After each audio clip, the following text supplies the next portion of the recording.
Muy buenas tardes. Hoy es martes 6 de noviembre del 2018. Esto es Comercio Exterior Siglo XXI. Como todos los martes, prácticamente desde hace 10 años, los vamos a acompañar desde ahora hasta las 4 de la tarde, ¿no es cierto? Siempre por AM 1010.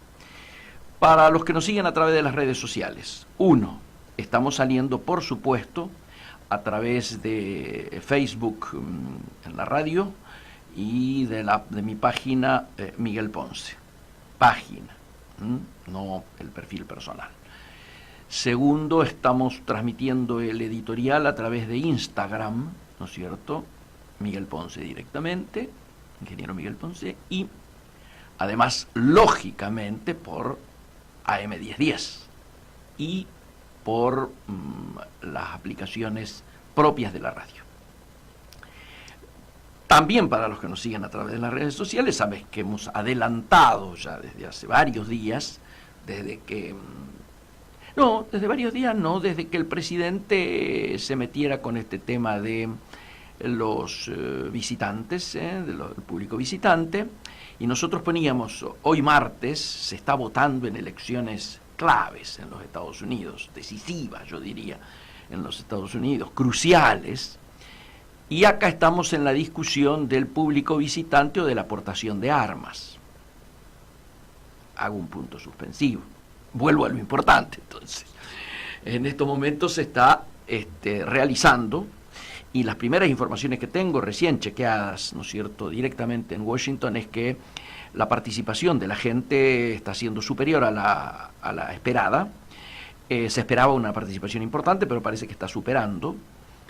Para superar las anteriores no necesitan mucho, porque las veces anteriores fueron francamente bajas.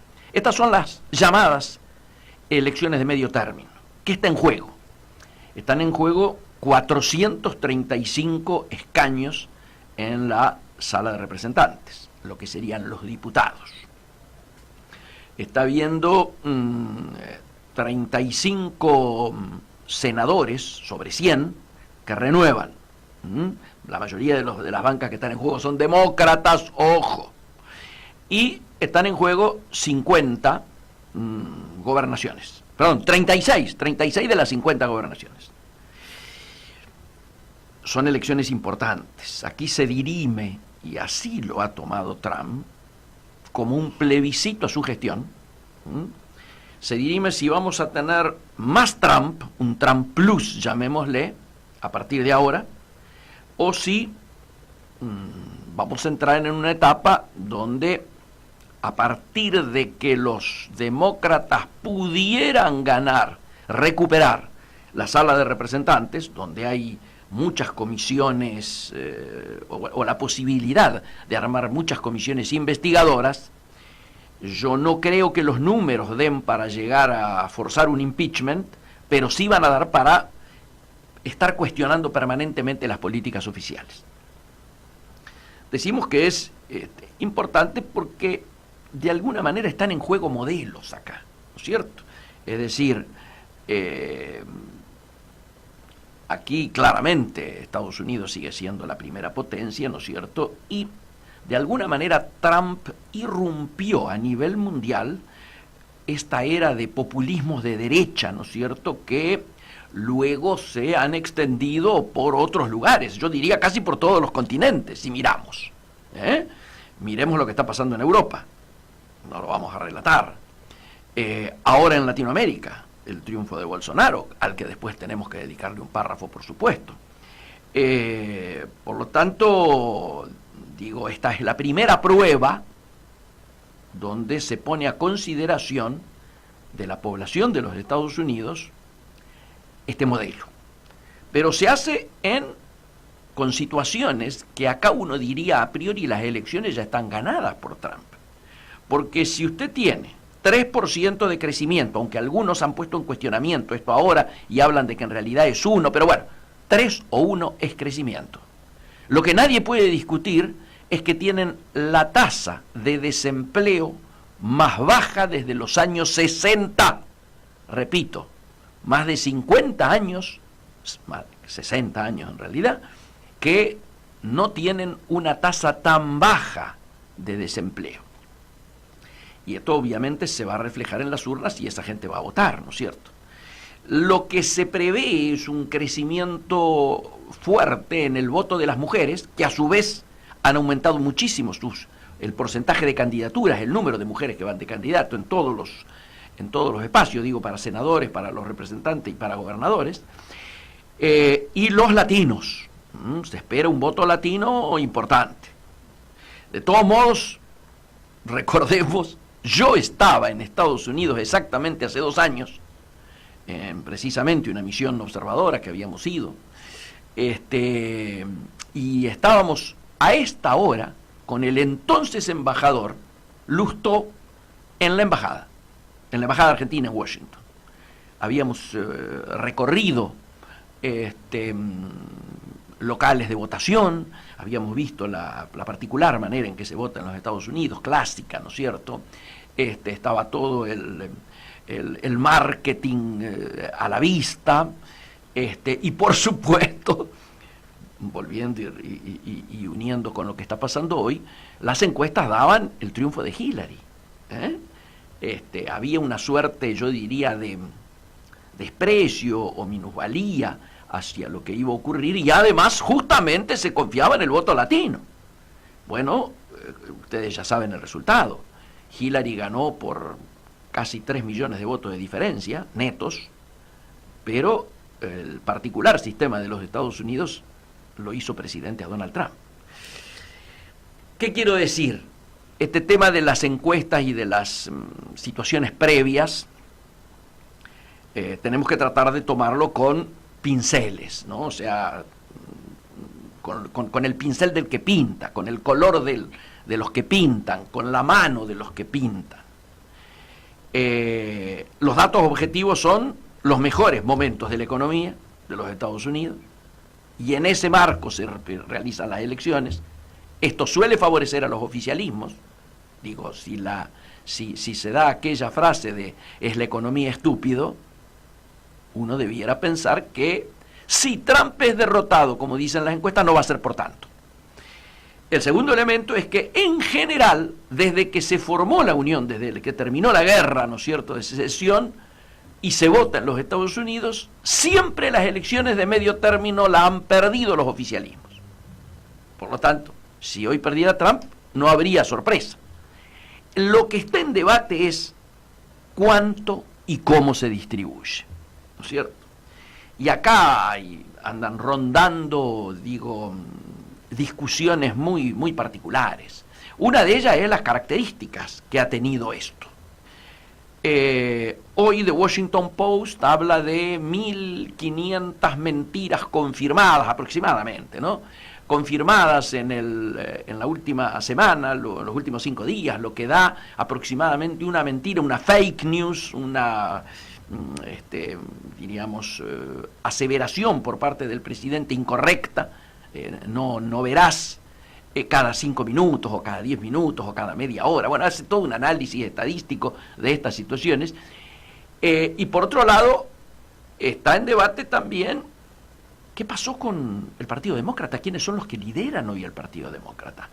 Y era tan notoria la ausencia de alguien que pusiera la cara frente a estos ataques, yo diría groseros, de Trump en alguna medida, como decir, los demócratas están cada vez más locos, quieren abrir el país, todas las fronteras para que entren los narcotraficantes y los que le van a quitar el trabajo a los norteamericanos. Es decir, todas estas cosas que generaron más bien una estrategia defensiva por parte de los demócratas, que ante la batuta manejada por Trump debieron dedicarse a ir desmintiendo la agenda que el propio presidente iba mandando. Hasta que, ¿qué?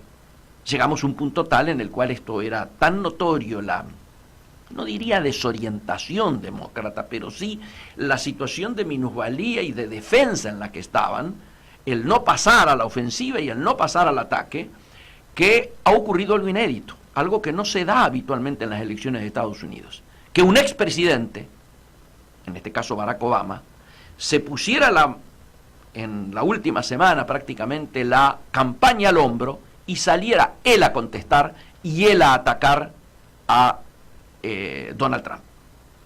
Por lo tanto, acá se están jugando varias cuestiones en paralelo. Además de que se votan plebiscitariamente determinados temas que hacen a la forma esta de democracia directa, ¿no es cierto?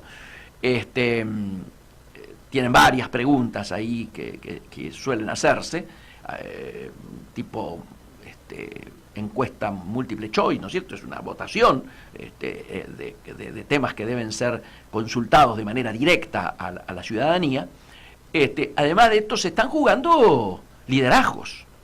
Por ejemplo, si ganara Trump, no sería de extrañar que ya se iniciase un proceso de vamos por más, digo.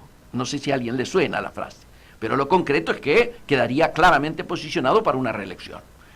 Si en caso esto, digamos, o ocurriendo o no ocurriendo esto, hay que dirimir el liderazgo demócrata. ¿Le darán de nuevo a Pelosi en caso de que gane la Cámara de Representantes la presidencia y volverán a erigirla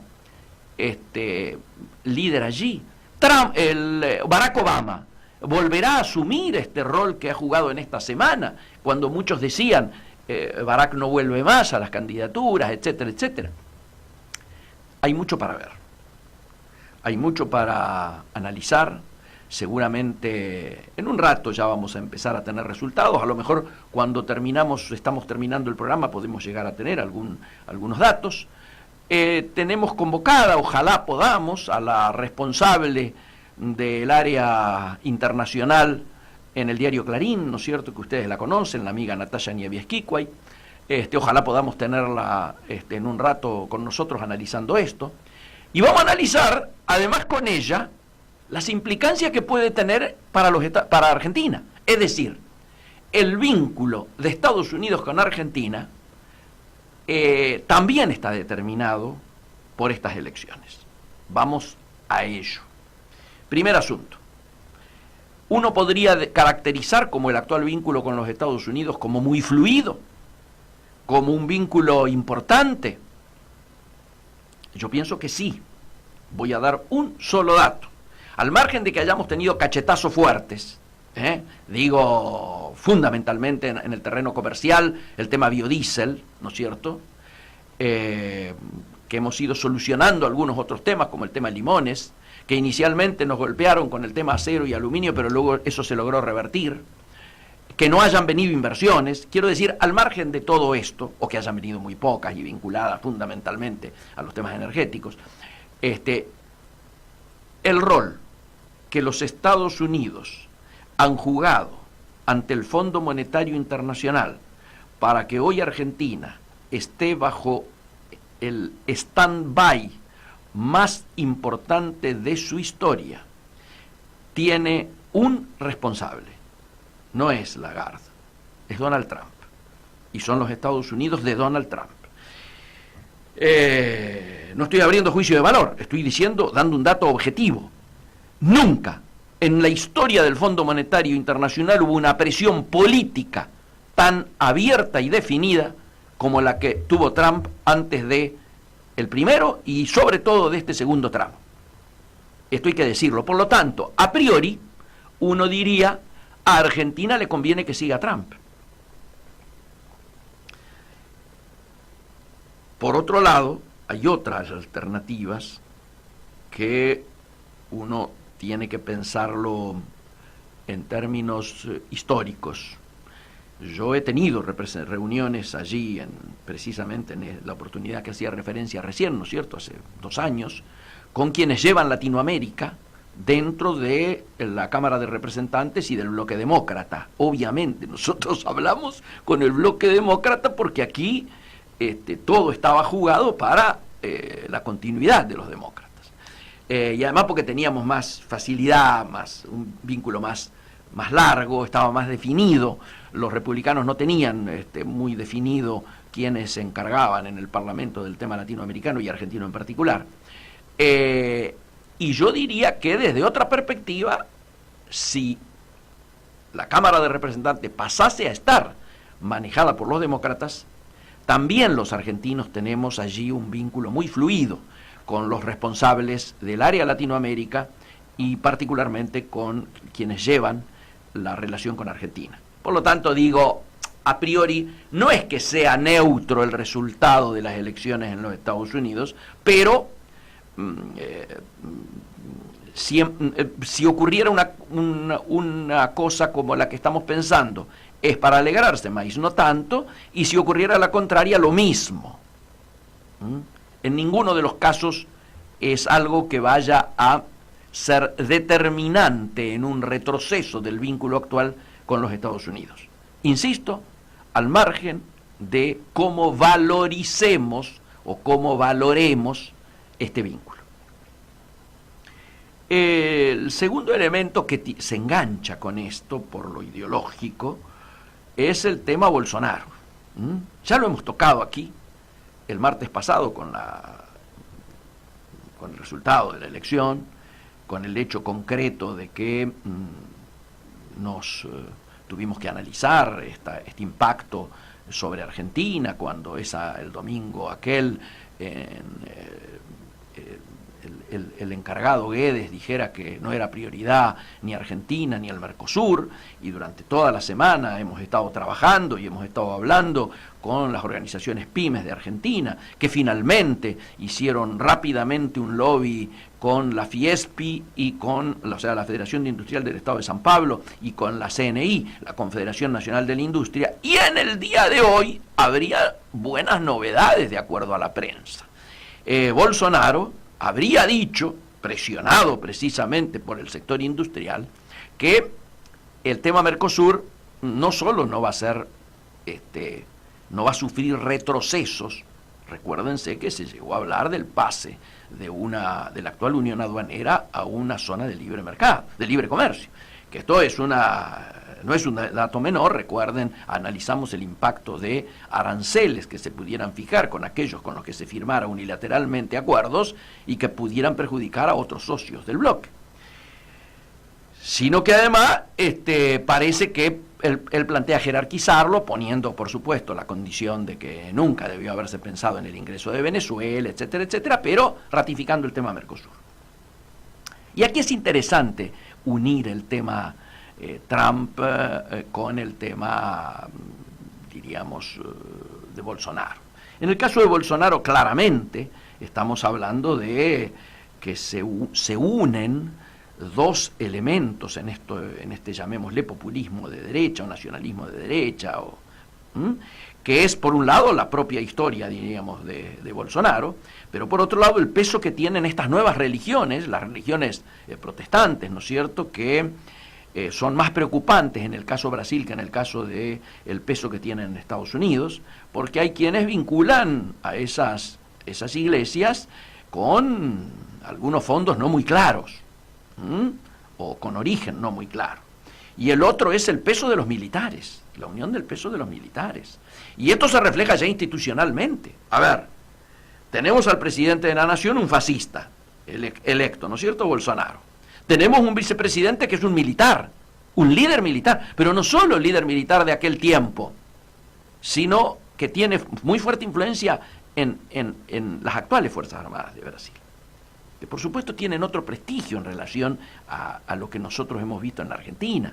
No perdieron una guerra, por más de que han hecho matanzas asimilables de otra manera, ¿no es cierto?, porque allá usaban más a los escuadrones de la muerte que a las desapariciones, pero bueno, no son Fuerzas Armadas con el grado de prestigio que las que tenían en Argentina. Y por otro lado, la cosa religiosa. Insisto, el vicepresidente es un militar. El jefe de gabinete, el ministro más importante, es un pastor. Es un pastor que, diríamos, fue el que ha acompañado más tiempo a Bolsonaro luego del accidente. Recordemos que esto de los pastores colocados en lugares claves no es una novedad en Brasil. Ya Lula colocó como vicepresidente a un miembro, ¿no es cierto?, de una de estas iglesias. Hay quien dice que es una manera, una táctica de decirle al establishment económico, obviamente, que muchachos, si yo no ando, bueno, me hacen, aplican las expectativas o las alternativas que la propia Constitución establece, ¿no es cierto?, y las leyes establecen, y al reemplazarme a mí, suben, tienen la garantía de que sube alguien de ustedes. Bueno, ni lo voy a analizar, en términos democráticos, ni lo voy a analizar. Lo que estoy señalando es presidente fascista, vicepresidente militar, jefe de gabinete, un pastor. Es decir, este peso de lo religioso y de las Fuerzas Armadas es un tema a tener en consideración. Yo creo que acá hay un nuevo resurgir, ¿no es cierto?, de estas involuciones históricas que se da, que de alguna manera justifican la explicación que se está dando a estos populismos, que tampoco son, yo diría populismo de derecha, ¿no es cierto?, totalitarismo, populismo de derecha, que tampoco son homogéneos. Digo, en Italia Salvini no tiene al lado un militar o tiene al lado a alguien de las nuevas iglesias, pero allí, en lo común que tiene, ¿no es cierto?, y esta es una elección que en Estados Unidos también se va a dar como se dio en Brasil, una polarización, una pelea, una lucha entre el mundo de las pasiones y el mundo de las ideas o de los valores, O sea, de un lado el mundo de las pasiones y de otro lado el mundo de las ideas y los valores. Y esto claramente lleva, a priori uno no puede decir que esto sea bueno o malo, sino esto es lo que está ocurriendo. Pero sí tiene una característica, que es que en el mundo de las pasiones se da el tema del patriotismo y el tema de lo religioso. Por eso se da la contradicción bueno o malo, ¿no es cierto? Es decir, parece importante anotar esta situación, porque esto es lo generalizable. Volviendo a la Argentina, dijimos ya lo de Bolsonaro, que nos afecta bien, en este caso si realmente hubiese un recular, como diríamos en el barrio, de la posición de bajarle la calidad al Mercosur. Por otro lado, estamos viviendo días muy particulares, la posible aprobación del presupuesto, ¿no es cierto?, que sería muy a la brevedad, y por otro lado la convocatoria a una suerte de acuerdo económico y social, aparentemente. En el día de hoy está convocado con bajo perfil la CGT, la Unión Industrial Argentina, y el gobierno, intentando, lógicamente, ¿qué? Alivianar el impacto de la mayor recesión de la historia que estamos transitando en la Argentina. Porque, muchachos, veníamos hablando del tema de que íbamos a encontrar en los próximos meses la peor cara de esta recesión, que está vinculado a la desocupación y a la destrucción de los puestos de trabajo. Ni hablemos ya lo que está ocurriendo con las pymes, ¿no es cierto?, que se van cerrando por falta de ventas, los locales, el peor día de la madre, la caída de ventas minoristas de casi el 10% en el mes pasado, etcétera, etcétera, la caída en el tema industrial. Esto está claro. Ahora, cuando ya empiezan a caer algunas marcas líderes, algunas empresas líderes, es porque el tema comienza sí a mostrar su cara más oscura. Estamos hablando de Asindar, el cierre, el despido de los obreros de Asindar de Rosario. Estamos hablando de, pasando a otro tipo de producción, como es la de helados artesanales. Se produce la convocatoria de Pérsico, y en el día de hoy nos enteramos de la echada de la mayoría de la gente de Alpargatas allí en el Chaco. Estos son los indicadores que nos marcan que ya estamos en plena recesión, y por eso el gobierno está intentando hacer algún tipo de acuerdo para tratar de morigerar el impacto de este lamentable momento económico y social que estamos viviendo. Nos vamos ya a un intervalo e intentamos hacer la primera comunicación de la tarde de hoy. Como lo teníamos adelantado a través de las redes sociales y lo dijimos recién en nuestra editorial, la idea de hoy, con lo que está ocurriendo en los Estados Unidos y con el conocimiento que tiene de la política internacional y particularmente del vínculo con Argentina y cómo esto nos puede impactar, queríamos hoy tenerla a la amiga Natalia Nieves-Kikwait, la responsable prácticamente de la temática internacional, como ustedes pueden verlo diariamente en el diario Clarín. Natalia, ¿nos escuchás bien? Sí, muy bien, acá. Pero qué alegría. Sí, ¿cómo estás? Muy bien, muy bien. Yo sé que es muy temprano todavía, porque Sí, es muy temprano. obviamente es muy temprano, pero me interesaba un poco la opinión, cómo Sí, estás viendo sí. previamente el tema, qué opinás de lo que puede llegar a ocurrir, si es que tenés alguna mirada de eso, y luego entramos en el tema con Argentina. Creo que por primera vez he visto que en los Estados Unidos una elección está muy dominada por los sentimientos, ¿no? Muy bien. Esta cosa de, bueno, lo que ha generado la polarización en un país que tiene 240 millones de habitantes, pero o de ciudadanos, y sin embargo, digamos, muy pocos al final votan, ¿no? No Así son es. elecciones obligatorias y la participación no suele ser muy alta, con lo cual al presidente, que hoy está muy fuerte, si uno lo mira, Uh-huh. en realidad lo votó un 25% de los estadounidenses, Sí. teniendo en cuenta que la mitad votó y que la mitad de la mitad que votó por Hillary Clinton. Así es. Entonces, bueno, tenemos ese panorama. Aún así, la economía está muy bien, Uh-huh. y creo que eso le da una amplia ventaja a Donald Trump. Uh-huh. ¿Por qué las encuestas están diciendo que a partir de un mayor voto hispano y de un mayor voto y participación de las mujeres, porque además hay más candidatas mujeres esta vez, esto podría favorecer, o podría no solo favorecer que haya más votos, sino que además los demócratas pudieran recuperar la Cámara de Representantes?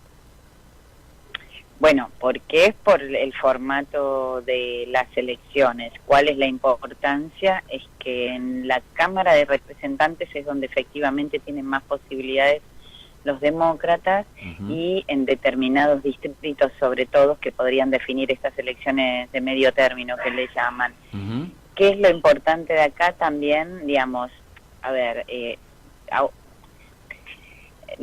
la ventaja republicana es mayor cuando está, si se trata del Senado. Claro. En la Cámara de Representantes, la polarización partidista puede frenar a candidatos demócratas en distritos claves, pero también le puede dar la victoria por la conformación electoral. Uh-huh. ¿Y qué es lo que pasa?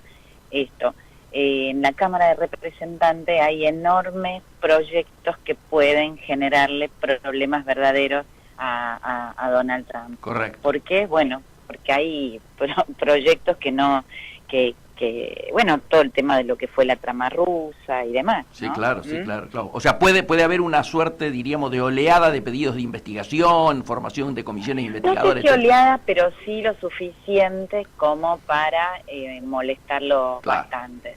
Claro. Acá lo que se ha predicho, por ejemplo, es que los demócratas podrían sumar 35 Así es. escaños en la Cámara, y es bastante. Sí, claro, sí, claro. Entonces, ¿podría haber una ola demócrata en la Cámara? Podría haber una ola demócrata en la Cámara, y eso hacerle suficiente ruido. Ahora, no es una ola de denuncias, Correcto. son denuncias que sí lo pueden molestar bastante. ¿Cuáles son los distritos claves que se están jugando en este caso y que son los que más importan?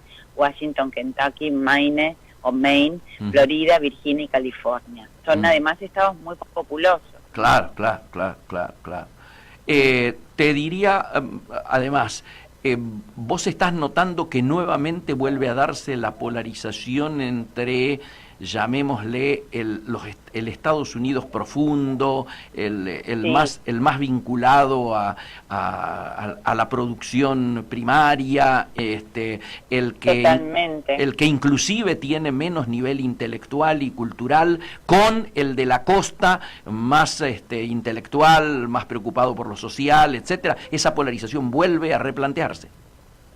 Yo creo que sí. Además, Trump, por ejemplo, siguió favoreciendo al sector industrial, lo viene favoreciendo. Sí, claro. No así al sector rural, por ejemplo, Uh-huh. pero no porque el sector rural sea pro Trump o no pro Trump. Hay sectores que, bueno, el sector al que apunta Trump con la idea de la América primero, él está cumpliendo. Sin duda, sin duda. No, y los números lo están ayudando. Yo acabo de decir en el editorial que se está dando el nivel de desocupación más bajo desde los años 60. El desempleo, punto y pico por ciento. Claro. La inflación no llega al 3%, tengo entendido. Claro, y el crecimiento también anda alrededor del 3, todo son Ujú. indicadores. A priori uno diría, si, como yo decía en el editorial recién, si el lema es la economía estúpido se cumpliera, ya Trump habría ganado, ¿no? Así es, Ujú, así es. ujú.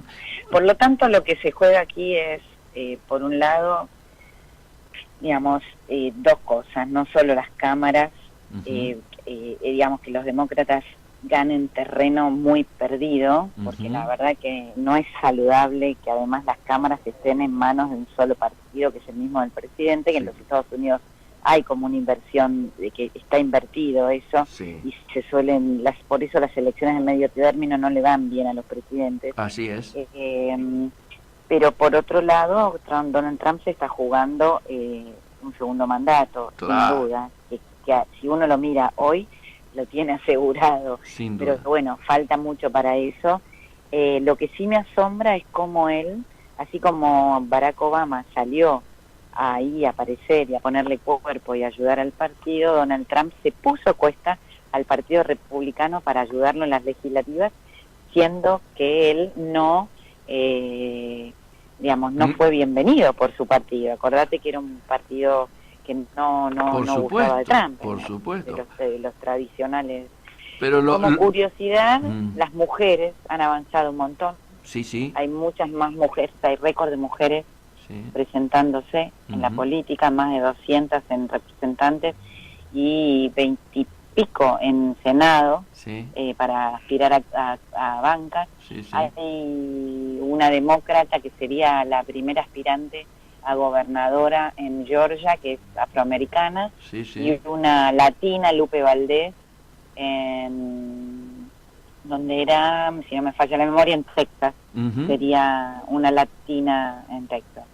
Pero bueno, Trump, incitador un poquito de un discurso incendiario y violento, ¿no? Sí. Ahora, vos bien decías, lo de Trump es notorio, cómo se está jugando casi a nivel de plebiscito, ¿no es cierto?, de su gestión, para claramente quedar posicionado hacia la reelección. Por completo. Ahí está. Ahora, ¿qué pasa con la ausencia de liderazgo demócrata? Porque yo creo que se vio obligado Obama a salir a contestar, porque había una suerte de atonía en el Partido Demócrata que eligió casi una estrategia defensiva de responder a una agenda que se la marcaba Trump. Es una buena pregunta. Yo creo ¿Cómo vienen los liderazgos a futuro? Es un país, es que es curioso, porque es un país evidentemente también muy racista en el último tiempo. Obama le dejó cosechado en el segundo término una muy buena economía. Absolutamente. Le dejó los números en orden, que eso, digamos, Trump no lo menciona, pero la ola económica la hereda de Barack Obama. Absolutamente. Pero bueno, Trump ha tenido una estrategia de comunicación evidentemente buena. Sí, claro. Y ahora tiene una buena economía. Esta idea de que molesta a lo extranjero, evidentemente son cosas que estaban en el pulso del electorado medio. También la idea de que se estaba gastando mucho dinero en guerras inútiles, la idea de la inmigración, son cosas que evidentemente pegan. Sin duda, pero además ha tenido, entre comillas, algunos dicen la suerte, otros dicen ya la picardía, no la consideran una casualidad, de esta marcha de centroamericanos acercándose a los Estados Unidos para generar toda una cosa de pánico ahí adentro, ¿no es cierto?, que, fíjate, hace 2 días que no avanzan, y hay quien dice que ni siquiera van a llegar, pero electoralmente es de una ayuda a la campaña de Trump espectacular. Sí. Hay cosas que hay que definir, que tienen que ver, por ejemplo, también en Brasil, que están ligadas, que es lo que hoy está pidiendo el electorado. Me parece que Trump fue sumamente hábil con eso. Y tiene un país que está en marcha, creo que la economía lo ayuda. Absolutamente. Pero el país está muy polarizado, ¿no? Ojo con eso, no es que estamos ante un líder amado No, por claro. las grandes mayorías. No, claro. Ahora es tremendo, ¿no? Como digo, sin que nos ubiquemos en el ombligo del mundo, pero nosotros que nos quejamos de grietas, evidentemente se están dando grietas en muchísimos lugares del mundo, Exactamente, ¿no? definitivamente, te lo puedo asegurar. Es tremendo. Sí. Vas a Italia y es una locura. Estás en Brasil hoy mismo, ¿no? Es muy fuerte esto. Es un Muy. Yo espero que esto no se generalice, como que quede por acá, o que rápidamente pueda ser superado, porque si no, claramente llevamos a un mundo en el cual los extremos, que en general no son extremos alegres ni fáciles, terminan implosionando a los centros y a los moderados, ¿no? Y a los sensatos. Totalmente. Te doy vuelta a la hoja, para aprovechar además tu sapiencia y tu conocimiento. Primer asunto, ¿qué impacto verías vos en caso de uno u otro resultado? No, ninguno. Ninguno. No, la Argentina tiene muy buena relación con, digamos, la Argentina de Macri, ¿eh? Sí. Hoy.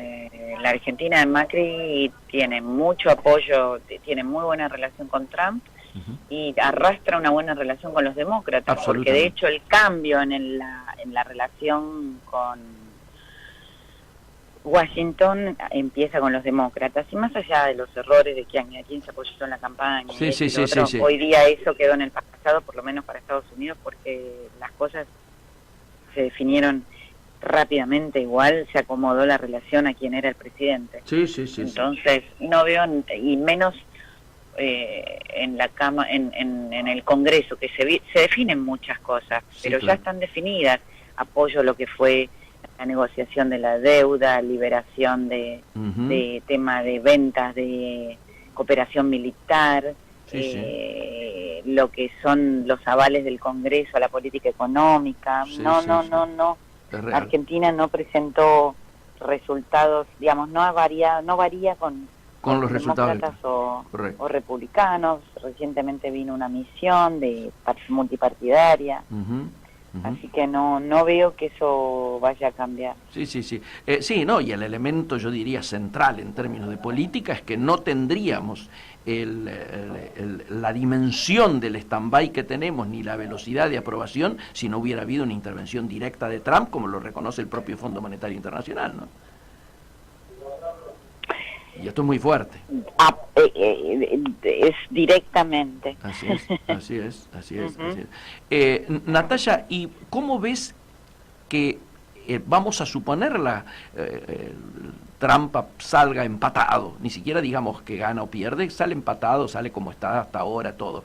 ¿Cómo ves la irrupción de Bolsonaro en el vínculo de Estados Unidos con Latinoamérica? ¿Va a seguir siendo Macri el preferido o Bolsonaro puede pelear un espacio ahí? Creo que Bolsonaro pretende pelear un espacio ahí, pero vamos a ver si el status quo de Brasil permite. A ver, pongamos una situación, a nivel regional, el país que verdaderamente sí pesa es Brasil. Obviamente, sí. No es, digamos, no nos engañemos con eso. No, sin duda.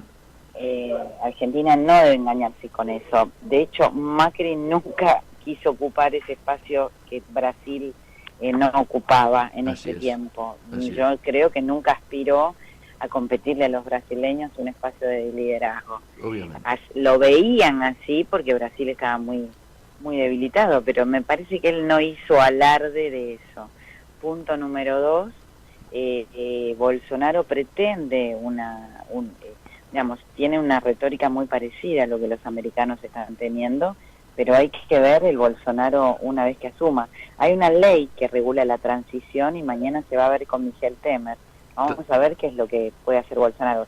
Ya ha cambiado muchísimo Bolsonaro en estos días. Sí. Hoy tenemos una buena noticia que ha aparecido en los medios, que es que producto de la presión de la Fiespi y de la CNI, el Mercosur se salva, por lo menos no retrocede. Bueno, pero ya la semana pasada, cuando vos y yo conversamos para Clarín, así es. la la CNI le da una advertencia. Sí, Mi sí. Mercosur débil es una China metida en Brasil. Exacto. Exacto.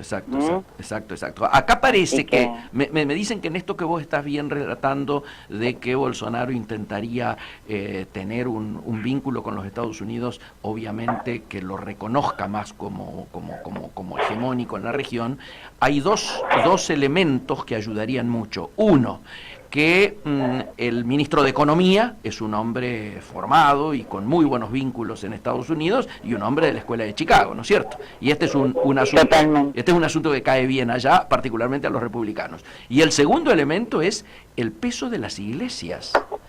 Las iglesias de Brasil están muy vinculadas a las iglesias norteamericanas, las protestantes, ¿no? Sí, y el jefe no es el mismo... no es el mismo tipo, sabemos, y es más, el origen de los fondos de las iglesias brasileras está bajo un cierto cuestionamiento, no así el de las... Exactamente, ahí está, todos sabemos de qué hablamos. Sí. Todos sabemos de qué hablamos. Pero en esa línea yo creo que el hecho de que esté como jefe de gabinete este pastor también ayuda. Acá el tema es quién va a estar de canciller. Y en esto parece que hay una ronda de nombres. Hay una ronda de nombres que hoy publica Leonora Gosman, hay hasta una mujer, o sea, sí, está... Mañana vamos a empezar a saber más cosas, creo yo. No sé si va a cambiar la relación con Estados Unidos, con Bolsonaro. No sé. Yo también. No sé si entiende Estados Unidos al Bolsonaro. Creo que el trabajo ya estuvo hecho cuando Dilma salió del poder. Claro. Y ahora que no gana Lula, digo, con eso es suficiente para ellos. Claro. Te tiro para cerrar, a ver si estamos coincidiendo. El tema ahí, sí, donde puede cambiar mucho, es con la negociación con la Unión Europea. Ahí está.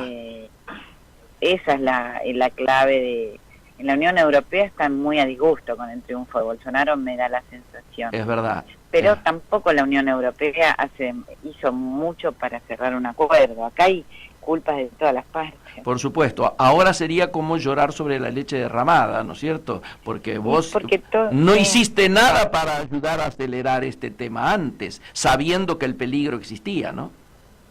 Así es.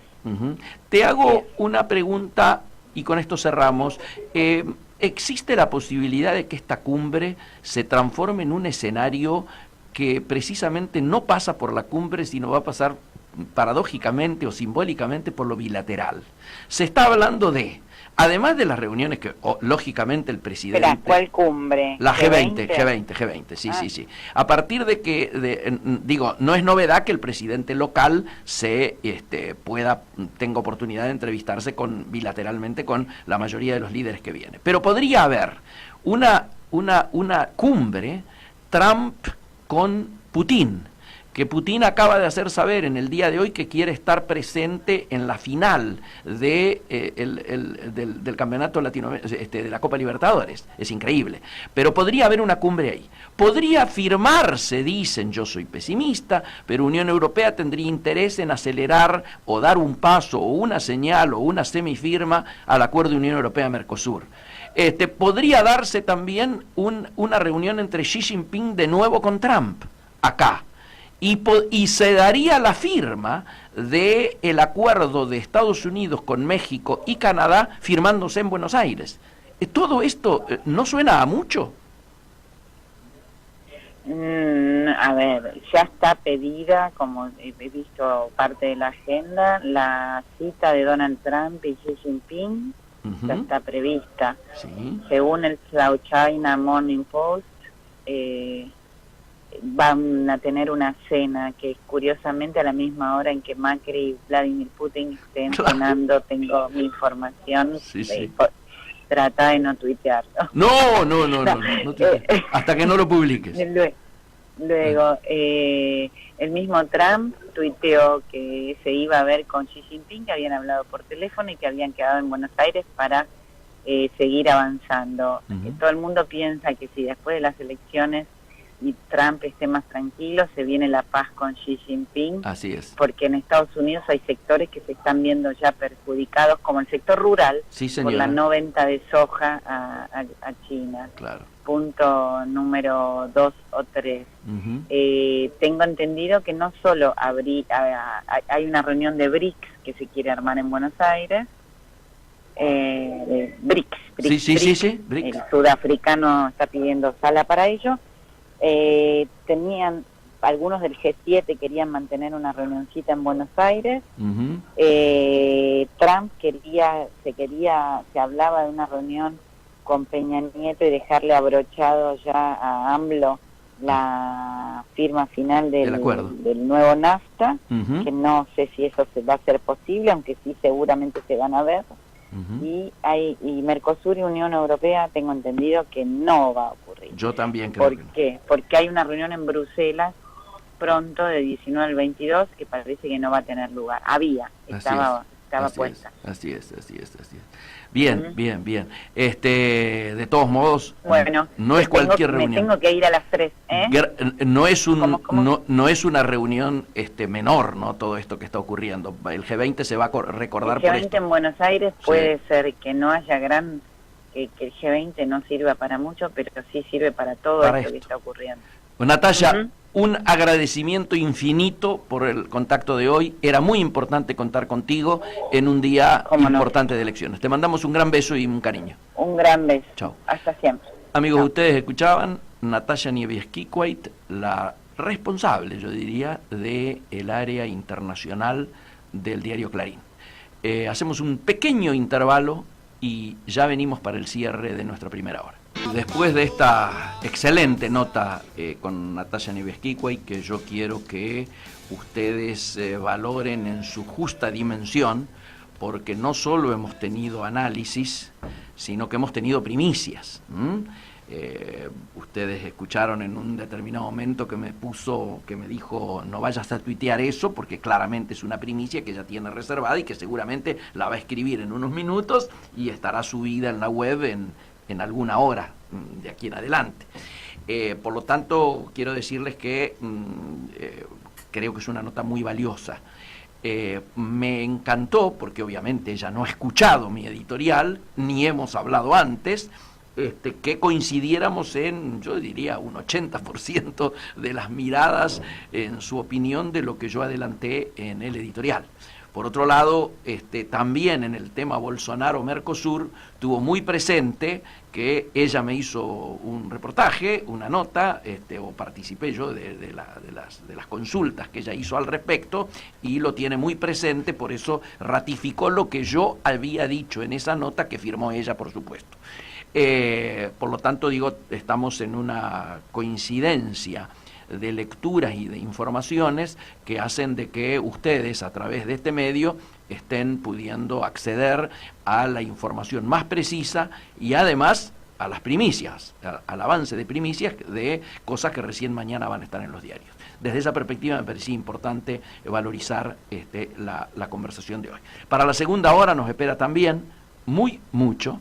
Esperamos que la suerte en las comunicaciones nos siga acompañando como recién y seguramente vamos a poder profundizar alrededor, ya ahora sí, más de temas nacionales. Los últimos 5 minutos vamos a intentar ver si ya hay algún nivel de datos, de porcentajes de votantes en los Estados Unidos, si está, como todo el mundo dice y adelanta, por arriba del promedio. Recién analizábamos con Natalia lo débil que es la participación históricamente en los Estados Unidos en las elecciones de medio término, pero bueno, se espera para esta vez otro tipo de performance. Vamos al intervalo y venimos ya con nuestra segunda hora aquí en Comercio Exterior Siglo XXI. Esta hora de Comercio Exterior Siglo XXI, aquí en AM1010, ya se han sumado Claudia Sánchez y Héctor Zavala para continuar con el programa del día de la fecha. Muy bien. De hecho, vamos a entrar a lo nacional. Ustedes saben, vamos a intentar una comunicación con alguien que viene protagonizando las últimas semanas particularmente. Ha ocurrido después que hicimos nuestro último programa, por eso lo tocamos recién hoy. un lanzamiento de una convergencia, yo diría, de lo que se denomina el encuentro progresista, donde en aquel momento, además de Beatriz Arlo y Katz, que hicieron dos magníficas presentaciones en relación a la realidad nacional, tuvimos los discursos de Ricardo Alfonsín, de Margarita Stolbizer y de el gobernador Lifschit, presentes en primera fila, Casella, Nito Artaza, Bonfatti, bueno, una cantidad de sectores que adhirieron, como Facundo Manes, y una de las CTA, Micheli, estuvo también adhiriendo, es decir, sectores, yo diría, multirepresentativos de distintos sectores, tanto sociales como políticos, que tiene que ver con lo resuelto en aquel encuentro de Tucumán que nosotros relatamos la vez pasada, donde el planteo del movimiento nacional por la democracia social era largar una línea de encuentros y de convergencias y de charlas y de contactos con la mayoría de los sectores del espectro político nacional, de cara a ir encontrando mecanismos para atravesar con el menor costo social posible esta difícil coyuntura que nos toca vivir a los argentinos, caracterizada esencialmente por, como decíamos en el editorial, el estar atravesando, y todavía no hemos visto la cara más dura, la más profunda recesión de la historia del país.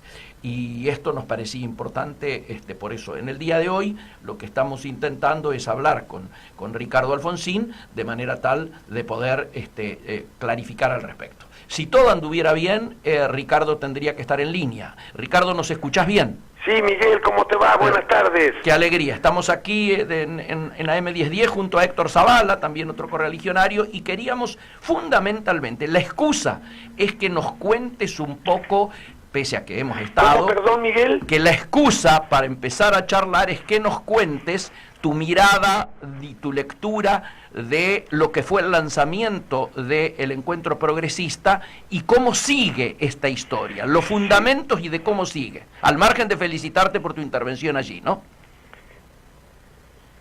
Adelante. Sí, bueno, tiene varios propósitos, pero podríamos resumirlos de la siguiente manera. Lo que nos proponemos es tratar de pensar desde la política cómo podemos detener el proceso de deterioro de la calidad de la política que se viene registrando en la Argentina. Entre otras cosas, nos proponemos en consecuencia demostrarle a la sociedad que se puede mantener relaciones respetuosas, civilizadas, entre fuerzas diferentes, fuerzas que no han logrado todavía, pero que pueden lograr en el tiempo conformación de frentes perdurables. Le pretendemos demostrar a la sociedad que hay temas sobre los que no se hablan, pero que son temas muy importantes y sobre los que tenemos que discutir los argentinos. Está muy bien que los medios de comunicación o otras instancias digan de qué cosas debemos hablar o cuáles son las cosas que deberían preocuparnos a los argentinos, pero a eso también lo debe hacer la política, instalar temas. Sí, que no te marquen la agenda. Bueno, es más fácil hacerlo, sobre todo cuando se lo proponen más de una fuerza y son capaces de trabajar en conjunto, y sobre todo si son fuerzas afines. Nos proponemos también discutir cómo terminar con la grieta. Bien. ¿A quién le resulta funcional la grieta? Tratando de promover y generar conciencia acerca de la necesidad del diálogo en la sociedad primero, para que la sociedad misma transforme en demanda hacia sus dirigentes la necesidad de recomponer el diálogo como recurso o método fundamental en democrática para resolver los conflictos. Yo sé que tal vez a muchos les preocupe la conformación de un espacio que está vacante, Miguel, sobre el que hemos hablado varias veces. Por supuesto. Que es el espacio socialdemócrata, el espacio de centroizquierda, el espacio progresista, como quieran llamarlo.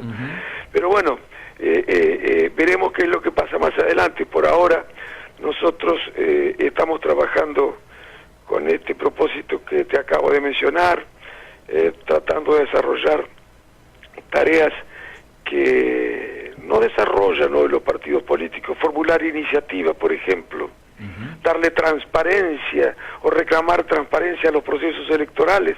No solamente me refiero a la necesidad de que el financiamiento de la política sea transparente, sino me refiero al hecho de que la ciudadanía sepa en cada elección qué es lo que está en juego.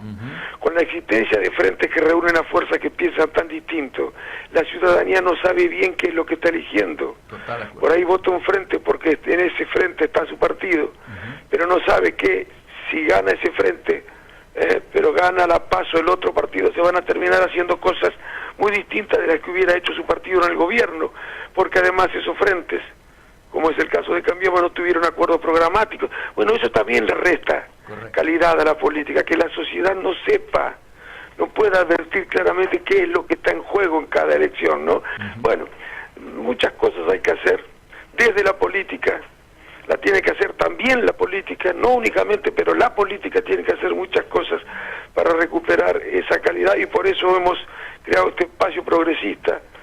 Veremos cómo evoluciona más hacia adelante, y vamos a seguir trabajando, haciendo muchas cosas en conjunto. Desde ya que sí. Ahora, Ricardo, hay un tema que... Miguelito, no te escucho bien, ¿eh? A ver, me levantan el retorno ahora. Ah, bien. El tema es que lo que estamos viendo, y hoy no es un día cualquiera, se está votando en los Estados Unidos, ¿no es cierto? Sí. Es como que hubiese una contradicción entre el mundo de las pasiones y el mundo de las ideas o de los valores, como lo que está en polarización, tanto en Estados Unidos como en Brasil, como en muchos lugares europeos, ¿no es cierto?, donde está avanzando la derecha, donde también se dan otro tipo, llamémosle, de grietas, como vos bien las denominabas. ¿Vos no tenés miedo, y digo, este es un miedo que yo te estoy compartiendo en todo caso, de que esa polarización nos deje poco espacio a quienes planteamos alternativas que de alguna manera, para ejemplificarlo, y no estoy haciendo un juicio de valor, digan no a Macri y no a Cristina? Exacto, sí, claro, hace más difícil la creación de espacios alternativos en un escenario de polarización y radicalización como la que se vive en muchos países, de radicalización de la polarización, ¿no? Como la que se vive en muchos países de América Latina y de lo que no es América Latina. Pero bueno, eso lo hace más necesario todavía, y hay que trabajar. Yo creo que tarde o temprano la sociedad va a comprender que no es que vos tengas que elegir entre el liberalismo y el populismo. Correcto. Que hay una alternativa diferente, que es la socialdemócrata. Lo que pasa es que algunos pretenden, bueno, reducir las opciones ideológicas a estas dos alternativas. O sos liberal, y si no lo sos, sos populista, o sos populista, y si no lo sos, sos liberal. Bueno, como si no hubiera grises, ¿no? Claro, esta es una trampa, digamos, en la que no debemos caer.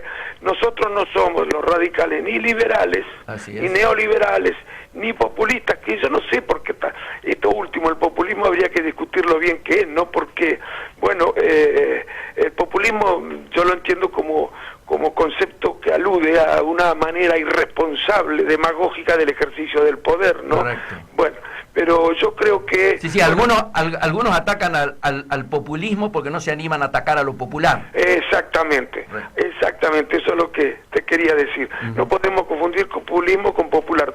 Ahora, si no sos neoliberal, sos populista, aunque vos estés defendiendo simplemente los derechos que, tiene uno que defender a partir de determinadas concepciones éticas acerca de cómo debe organizarse la sociedad en los distintos aspectos de lo social.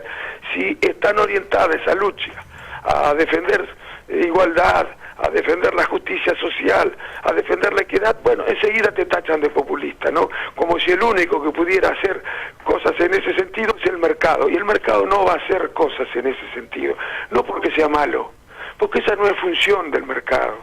Es la política la que debe tratar de hacer que la economía funcione de manera solidaria, ¿no? Correcto. ¿Cómo te fue? Porque después de esto volvieron a encontrarse, creo, no sé si en el sur con Margarita o en Rosario también con los socialistas. Esto después del encuentro, ¿no es cierto? Sí, estuvimos el domingo, ahora nos vamos a encontrar en Neuquén, el jueves y viernes, jueves. Después yo me voy a Río Negro, pero estuvimos en Rosario en Santa Fe, perdón, Correcto. en un acto en Santa Fe organizado por la Unión Cívica Radical, por Leo Simonielo, Sí. estuvo también el vicegobernador radical, por supuesto Carlos Facendini. Sí. Te digo que había más de 1000 personas, un encuentro realmente formidable, sobre todo si tenés en cuenta que allí es intendente José Corral, un amigo, pero con el que nosotros tenemos muchísimas diferencias acerca de del rol que debe cumplir el partido en la política argentina y acerca de si la Unión Cívica Radical cumplió con lo que era su compromiso o con el compromiso que había asumido cuando celebró el acuerdo con Cambiemos, ¿no? Bueno, nosotros pensamos que no, que actuó como convidado de piedra, que actuó de manera acrítica, que actuó de manera condescendiente, que parecía que no tenía derecho a opinar de manera diferente. Bueno, esta no era la mejor manera, dijimos nosotros, lo hemos dicho varias veces, Miguel, de contribuir con los argentinos. Bueno, a pesar, digo, de que el intendente en esa ciudad, capital de Santa Fe es el intendente, Sí. y bueno, había un acto realmente importantísimo de la Unión Cívica Radical, recordando los 35 aniversarios, pero mayoritariamente radical, aunque con la presencia, desde luego, de los principales dirigentes del socialismo. Obviamente, obviamente. ¿Y en el sur qué van a hacer, Ricardo? Nos vamos a hablar más o menos de la misma cosa en Neuquén y en Río Negro. Claro. Vamos a estar con Alejandro Vidal, que es el diputado de la Unión Sicaro. Que estuvo en el acto, estuvo sí, también en el lanzamiento. Sí, y nos vamos a hablar más o menos de las mismas cosas y hacer una advertencia, que para mí es importante, porque me preocupa mucho lo que ha ocurrido en Brasil, ¿no, Miguel? Sí, señor. Me preocupa mucho lo que está ocurriendo en Brasil y en otros lados, porque Bolsonaro hay en Europa también, en muchos países de Europa muy civilizados, con una cultura democrática muy sólida, están avanzando y emergiendo liderazgos en este sentido, ¿no? Sí, sí. Y yo creo que lo que ocurre es que los problemas económicos y sociales que se están viviendo en todas partes del mundo, con mayor o menor medida, han ido generando cierta descontento con la democracia. Tenemos que tener mucho cuidado, porque no es la democracia la responsable de esos procesos difíciles desde el punto de vista económico y social, sino el neoliberalismo. Total. Y su subproducto, el capitalismo salvaje. Es el neoliberalismo el responsable de los problemas que tenemos, no la democracia. No podemos cometer el error de arrojar el bebé con el agua sucia, Claro. o peor todavía, de arrojar el bebé y quedarnos con el agua sucia. Vamos a descuidar la democracia y nos vamos a quedar con la verdadera causa de los problemas que tenemos, que es el neoliberalismo y el capitalismo salvaje. Esa es la causa de los problemas, y tenemos que reunirnos, quienes así pensamos, para tratar de ser mayoría y poder luego gobernar. El liberalismo es un pensamiento que nadie puede negarle la posibilidad de competir en un país por la opinión pública. Bueno, pero tenemos que hacer la docencia necesaria para que se advierta cuál es la causa de fondo que genera los problemas y los retrocesos que están viviendo las clases medias, las clases trabajadoras en el mundo, ¿no? Ricardo, fue muy importante la presencia de sectores o representantes de sectores que no son directamente de la política, pero que tienen compromisos políticos. Digo, desde Micheli hasta Facundo Manes, sí. el hecho de que Beatriz Arlos y Katz hayan hecho la introducción, compromisos con esto. ¿Hay un mecanismo para generando actividades? Yo creo, por ejemplo, que la próxima debería girar en torno a las dificultades que vamos a tener que enfrentar los argentinos a partir del 2019. En fin, quiero decir, yo veo que muchos están preocupados por el 2019, y desde luego es una preocupación natural, Claro. pero a mí me preocupa más lo que va a pasar después del 2019, gane quien gane. Vamos a tener que enfrentar momentos muy difíciles, Sí. vamos a tener que enfrentar dificultades muy grandes, y es mucho más fácil resolver y enfrentar esas dificultades en conjunto que hacerlo aisladamente. Por supuesto. Creo que se necesitan acuerdos fundamentales entre el empresariado nacional, los sectores del trabajo y la política, para poder enfrentar esas dificultades. Va a ser mucho más fácil a partir del diálogo y de acuerdos fundamentales enfrentar todos esos problemas. De lo contrario, creo que vamos a enfrentar momentos muy difíciles, y cuidado, porque las sociedades se pueden cansar también, ¿no? Y pueden generarse los climas sociales propicios para la aparición de liderazgos como los que hemos visto en Brasil. Eso es lo que tenemos que evitar, no los partidos políticos de izquierda o de derecha, todos los partidos políticos democráticos tienen que tratar de evitar que ese desencanto se produzca, ¿no? Sí, señor. No, pero además es muy importante esto que está diciendo de pensar para adelante, porque hay una falsa creencia o una mirada naif de que esta recesión va a terminar el año que viene, y los que estamos mirando, y el propio Fondo Monetario Internacional en su paper adicional del staff, está pensando que la recesión va hasta el 2021 o 2022, con lo cual esto que vos estás diciendo de la necesidad de juntarnos para ver de qué manera atravesamos un desierto tan difícil como es la mayor recesión en la historia argentina, obliga necesariamente a estos encuentros tal cual lo estás planteando, Ricardo. Tal cual, Miguel, porque además la principal deuda que nosotros tenemos después de 35 años de democracia es el subdesarrollo. Sin duda. Nosotros tenemos los problemas que tienen los países subdesarrollados. Yo no digo que nosotros no podamos salir de la recesión, difícilmente con las recetas que algunos creen que pueden sacarnos de la recesión, pero sin ninguna duda podemos salir de la recesión, pero no se trata de salir de un ciclo recesivo, se trata de llegar al subdesarrollo, no se trata de volver a vivir momentos de vacas gordas para después volver a vivir momentos de vacas flacas, para después volver a vivir momentos de vacas gordas y después volver a vivir momentos de vacas flacas, actuando el país como si fuera Sísifo, y ciclos de crecimiento y ciclos recesivos, así de manera permanente. Se trata de poner en marcha un proceso que nos permita superar el desarrollo, crecer de manera sostenida y sustentable, pero además con inclusión, con ampliación de derechos, con justicia, con equidad. No es imposible. ¿Por qué no lo podemos hacer nosotros los argentinos como lo hicieron algunos países de Europa después de la Segunda Guerra Mundial, a partir de acuerdos fundamentales entre las fuerzas políticas, el capital de esos países y el trabajo? Posiblemente, ¿sabes qué esté faltando, Ricardo? Esté faltando el material dirigencial que esté a la altura de las responsabilidades. Bueno, yo creo que tenés razón. La política, como decíamos antes, le falta calidad, entre otras cosas porque no tenemos una visión de mediano y de largo plazo, tenemos una visión muy electoralera siempre, no tenemos comprensión acerca de la necesidad de llegar a esos acuerdos fundamentales. Entonces la única manera que tenemos o concebimos la relación entre los partidos solo en términos de diferenciación y de confrontación y de competencia agresiva, cuando deberíamos también tratar de llegar a algunos acuerdos fundamentales. La política ha dado lo mejor de sí cuando ha sido capaz de llegar a acuerdos fundamentales. El que sea incapaz de llegar a ciertos compromisos tiene poco recorrido en política. Absolutamente.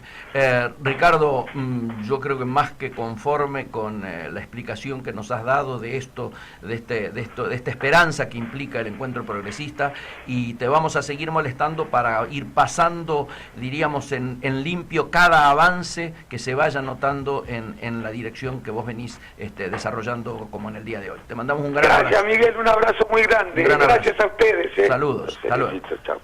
Amigos, lo escuchaban a Ricardo Alfonsín, ¿no es cierto? No hay que presentarlo, todo el mundo lo conoce y le conoce la voz además, así que nos parecía importante tenerlo en el día de hoy, que es el primer martes posterior al lanzamiento del Encuentro Progresista. Me interesa ya, urgente, una reflexión previo a esto, una reflexión del amigo Héctor Zavala de lo que acaba de escuchar. Bueno, la primera reflexión esto es que es una nueva propuesta, un nuevo camino, que tiene que quedar muy en claro si es la tercera vía o si es la ancha avenida del medio de la que hablaba Massa. O es otra cosa. Uruguay tiene tres corrientes principales, ¿no?, que se disputan el poder en Uruguay. Otra de las cosas que queda aquí pendiente es saber cuál va a ser el rol de este espacio progresista dentro o fuera de Cambiemos, porque eso está flotando.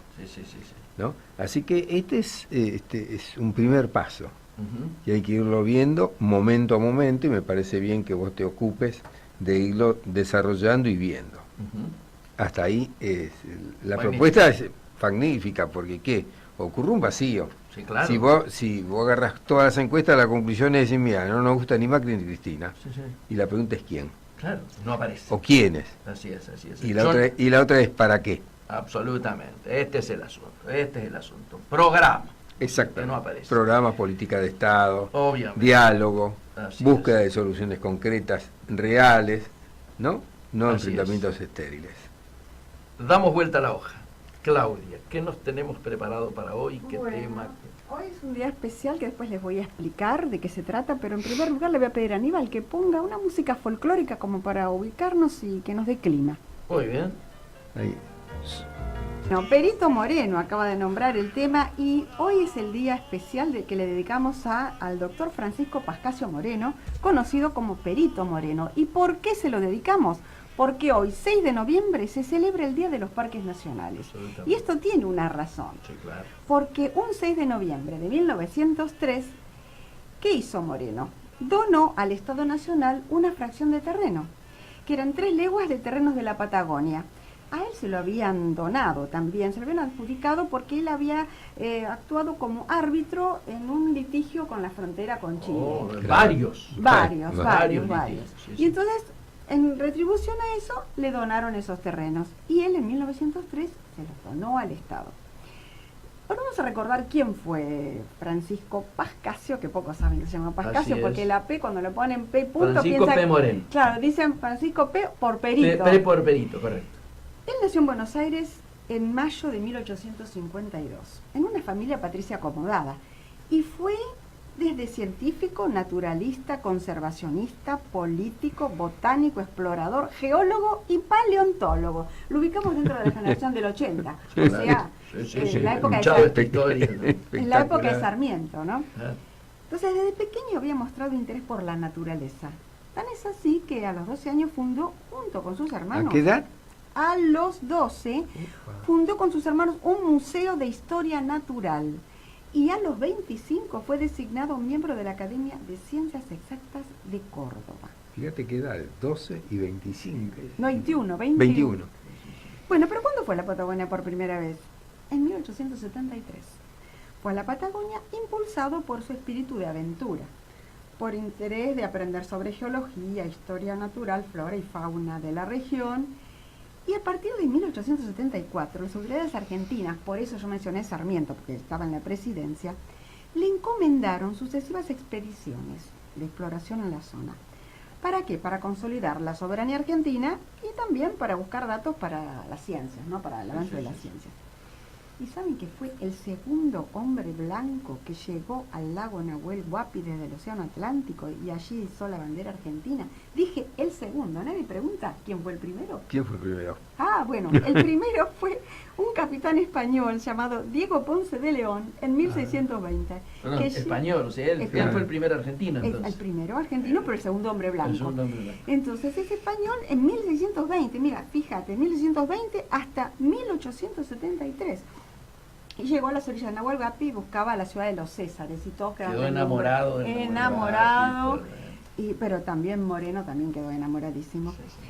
Ahora, pero en este recorrido, porque tenía mucha sensibilidad social Moreno, entonces en este recorrido se puso en contacto con las naciones indígenas de la Patagonia, recolectando datos y materiales sobre estos indios. Entonces quedó tan impresionado por el drama de estos pueblos que estaban despojados de sus tierras, Sí, claro. que trató de humanizar las relaciones entre el gobierno argentino y los pueblos indígenas. Entonces le pidió que le entregaran las tierras a los aborígenes y también que hubiera escuelas para que los llevaran a los hijos. Mira qué visión. Sí, Sí. Un visionario. Ahora, en su segunda visita a Nahuel Huapi comenzó a pensar ya en la creación de un parque nacional. O sea que él siempre ya tenía eso en la cabeza. Ujú. La Universidad de Córdoba en 1878, ya estaba Nicolás Avellaneda en la presidencia, lo nombró doctor honoris causa. Pero aparte tuvo muchos reconocimientos de otras instituciones científicas, universidades, medallas, diplomas. Pero por sus conocimientos de la región andina austral, fue designado en 1896, y ahora el título de perito le dan. Perito de la Comisión de Límites entre Argentina y Chile. Y en la presidencia estaba en ese momento José Evaristo Uriburu. Bueno, en ese momento le dan el título de perito. El arbitraje le permitió a la Argentina retener 1.800 leguas cuadradas de tierra.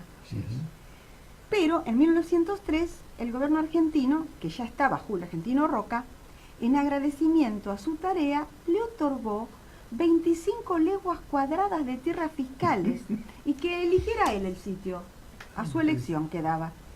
Pero como tiene un gran espíritu joven y aparte muy generoso, de esas 25 leguas, 22 las vendió para financiar comedores para desposeídos y las 3 restantes, que estaban ubicadas en la región oeste de los territorios entre Neuquén y Río Negro, o sea, cerca del lago Nahuel Huapi, las donó al gobierno, pero con una condición, de que fueran preservadas intactas, previendo la necesidad de la conservación del ambiente, porque sabía lo que se iba a venir en los años venideros, ¿no? Evidente. Genio total. Sí. Y lo cito una frase de él. Decía que su deseo era mantener su fisonomía natural y que las obras que se realicen solo sean aquellas que faciliten comodidad, esparcimiento y descanso para la vida del visitante, de las presentes y de las futuras generaciones. O sea, él pensaba en el futuro y en el turismo. En el turismo, sin duda.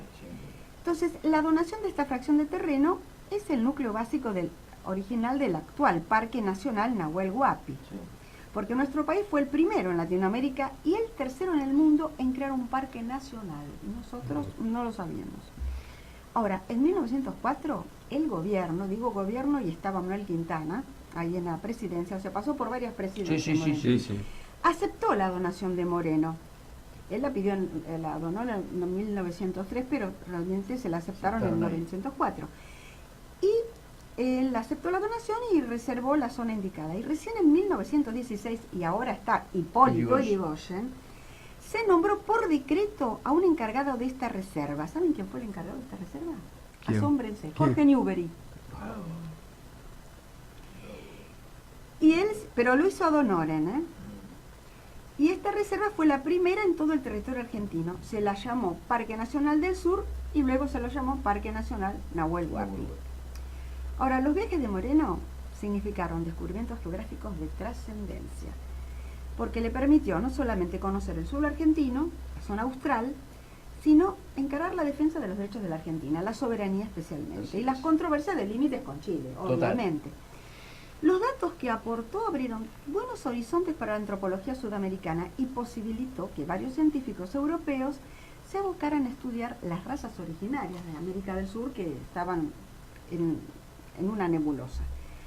Moreno tuvo un espíritu muy altruista, especialmente hacia la niñez. Vieron que antes yo les conté que había creado comedores. Claro. Bueno, él decía que un niño con barriga vacía no puede aprender a escribir la palabra pan. Ya en ese momento, ¿no? En 1904, entonces creó los comedores y se servían ahí 350 platos de sopa costeados por él, no el gobierno, él mismo. Y para hacer frente a los gastos, vendió las tierras que el gobierno argentino le otorgó como reconocimiento para su trabajo. ¿Qué tal? Bueno, llegamos a 1910 y está Roque Sáenz Peña, entonces ahí fue nombrado diputado nacional. Y también asumió la presidencia de la Sociedad de Estímulo de Bellas Artes. En 1912, también seguía Sáenz Peña ahí, constituyó la comisión organizadora del movimiento Scout en la Argentina, una institución que se denominó en sus primeros tiempos Asociación de Boy Scouts Argentinos. Y también en ese año fue nombrado vicepresidente del Consejo Nacional de Educación. O sea, que siempre se dedicó, digamos, a la educación, a la formación de la infancia y de la adolescencia. Murió en 1919 a los 67 años, re joven. No, para esa época. No. El longevo era para esa época. No, bueno. Debe haber sido de los más viejos. Claro. Bueno. Hoy sería re joven. Claro, bueno, yo pienso... No, para esa época era... Sí. Fue enterrado en el cementerio de la Recoleta, pero en 1944 sus restos fueron trasladados a la isla Centinela en el lago Nahuel Huapi. Y por una disposición de la Prefectura Naval Argentina, cada embarcación que cruza frente a la isla debe sonar 3 veces su bocina para rendirle honores. Sí. Su nieta cuenta que entre sus papeles de su mesa de trabajo, después de que él murió, encontró el siguiente texto de su pluma, ¿no? ¿Cuánto quisiera hacer? ¿Cuánto hay que hacer por la patria? Pero ¿cómo? ¿Cómo? Tengo 66 años y ni un centavo. ¿Cuánto valen los centavos en estos casos? Yo que he dado 1800 leguas a mi patria y el Parque Nacional, donde los hombres de mañana, reposando, adquieran nuevas fuerzas para servirla, no dejo a mis hijos 1 metro de tierra donde sepultan mis cenizas. Es como para conmoverse, ¿no? Interesante. Su nombre es recordado en la toponimia argentina. Por ejemplo, el glaciar Perito Moreno, la localidad de Perito Moreno y el Parque Nacional Perito Moreno. Asimismo, dentro de la zona patagónica, en la mayoría de las localidades, hay una calle que honra su memoria. Absolutamente. Yo eso te iba a decir. No solo hay una calle, hay monolitos, hay plazas. A mí me tocó vivir en Trevelin, al sur de Esquel. Y tanto en Esquel como en Trevelin había plazas, avenidas. Yo diría que desde el Limay para el sur, particularmente en las poblaciones que están sobre la cordillera, en todas el nombre Perito Moreno. Y murió pobre. Me parece una excelente decisión haber dedicado la breve historia del día a Francisco P. Hay muy poco Moreno. conocimiento, todos hablan del glaciar Perito Moreno, pero no se preocupan por saber quién fue y qué hizo. ¿Sabe la importancia que tiene en la historia argentina? Tremendo. ¿Qué ejemplo? Nosotros lo qué estudiábamos en la prohombre. escuela, esta biografía yo la he escuchado en mi tierna Bueno, yo infancia desde mis siempre. primeros años de escuela primera le hice en una escuela que se llamaba Francisco P. Moreno. Bueno. Y además, esto que ella relataba ahí, lo de la Comisión Nacional de Límites, era la institución más importante en Esquel. ¿Por qué? Porque estaba en pleno debate, toda la zona de límites. Cada vez que se colocaba un monolito separando, ¿no es cierto? Aprendimos todo desde chicos lo que eran la teoría de la divisoria de aguas, de las altas cumbres, todo lo que definía. Porque claro, pensemos, en Trevelin los criollos éramos tercera minoría. Primera minoría era chilena, segunda minoría galesa y tercera minoría eran los criollos. Así que lo que él hizo realmente era muy pertinente en términos de defensa de soberanía. Y realmente un patriota y murió pobre. Y un ejemplo. Sí, señor. Bueno, Cambiamos de tema. Cambiamos de tema, Y entramos nueva sección. a sus marcas. A sus marcas, adelante. Bueno, el Consejo Publicitario Argentino entregó los premios Obrar 2018. ¿Qué es este premio? Este premio es el principal galardón que se reconoce en la industria de la publicidad a las comunicaciones de bien público. Bien. En esta ocasión, que fue la 9ª edición, el oro y plata, o sea, primer y segundo premio en la categoría Gran Empresa lo ganó Movistar. Ajá. Y en bronce Unicenter. Además, se otorgó una distinción a la familia de Justina Locane por la campaña Multiplicate por 7, que logró la sanción de la ley Justina, que se refiere a la de donación de órganos, que contó con el voto total. Unánime de los diputados, del Congreso. Del Congreso. Este premio, el premio Obrar, se entregó en el Auditorio OSDE, ingeniero Amorosi, y lo presidió Mary Tijan, que es la titular del Consejo Publicitario Argentino, y estuvo presente, y lo destacó Mario Pasic, director de la Comisión de Premios Obrar. Ambos coincidieron en señalar que los premios Obrar son un observatorio sensible de campañas por el bien público, en el que se puede descubrir temas que nos preocupan a todos. Premiarlas, dicen, es solo una manera más justa de hacerlas visibles. En esta ocasión te cuento que hubo récord de casos, o sea que esto va en creciendo, en crecimiento, ¿no? Los temas dominantes fueron diversidad e inclusión, fíjate vos. Después, si hay tiempo, vamos a referirnos a eso también. La cuestión de género y la salud. Con la temática de la donación de órganos en primer lugar, representaron más del 60% de los casos recibidos. Mirá vos. El medio ambiente y la sustentabilidad, la seguridad vial, la violencia y los derechos de los niños, el uso responsable de la tecnología y la promoción de la ciencia son temáticas que abordan las campañas presentadas en esta edición. Todos los temas de la nueva agenda, ¿no? Te cuento, claro, todos los temas de la agenda. Te cuento que el jurado fue muy notable, que se habla de un jurado de notables y creo que es muy justo. Y Sebastián Wilhelm, que es socio fundador de la agencia Santo y presidente del jurado. Santo es una de las agencias designadas por Coca-Cola para hacer los avisos a nivel global. Dijo Sebastián, Seba Wilhelm, lo mejor que tuvieron las mejores piezas es que juntaban una causa muy de hoy, cosas que se están viviendo hoy en la sociedad como el ciberbullying o el bullying en sí o la igualdad de las mujeres. Y hablaban de eso de una manera que lo eleva de lo que sale comúnmente en los medios. Bueno, ya dijimos quiénes ganaron los primeros premios y voy a mencionar el jurado, ¿no? Sebastián Wilhelm, socio fundador de Santo. Alejandro Blanc, director creativo de Ogilvy. Victoria Collen, gerente general de Gunderman, Buenos Aires. Carla Magdalani, directora nacional de Información, Comunicación y Difusión del Instituto Nacional de las Mujeres. María Julia Mancini, Fundación Noble, Grupo Clarín. Eber Martínez, director de ENACOM. Florencia Zaguier, directora ejecutiva de la Fundación La Nación. Bea Pelizari, emprendedora social y fellow de Azoka. Azoka, número 1. Sí. María Pérez Colma, jefe de contenido, comunicación interna y entornos digitales de IPF. Meditijan, presidente de Kendall y del Consejo Publicitario Argentino. Pablo Sánchez Rubio, CEO de Grey Argentina. Quinto Neto Gaona, director general creativo regional de Di Paola. Mira vos. El presupuesto no le faltaba. No, pero fíjate vos que todo esto tiene una particularidad del premio. Primero que es una unión de agencias, empresas y medios. Los medios ponen gratuitamente el espacio. Claro. Las agencias ponen gratuitamente la creatividad. ¿No? O sea, todo es a pulmón y todo hecho. Las empresas aportan algún dinero cuando hay producción. Claro. Si la producción se debe hacer.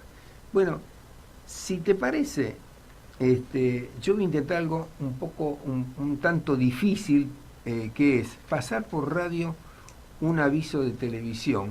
Ajá. Que además tiene una particularidad, como es para televisión, como es para medios visuales, hay partes en que hay sobreimpresos, hay imagen y sobreimpreso, no hay locución. Claro. Así que vamos a ver cómo la vamos a ir llenando esta parte, le vamos a pedir a Aníbal que lo ponga en el aire y vamos a ver si podemos sincronizar la cosa, ¿sí?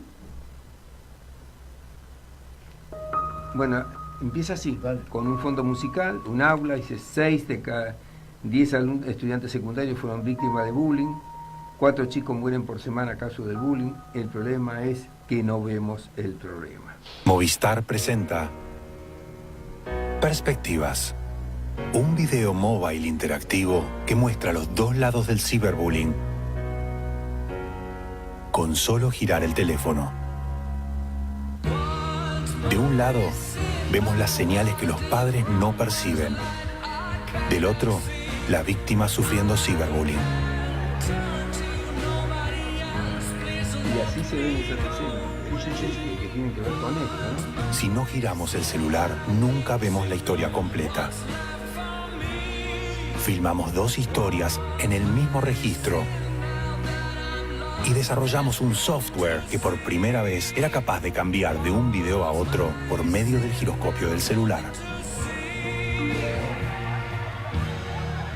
Bueno, las escenas son dramáticas, por supuesto, el chico sufriendo en soledad todas estas cosas, ¿no? Y el aviso sigue, Aníbal.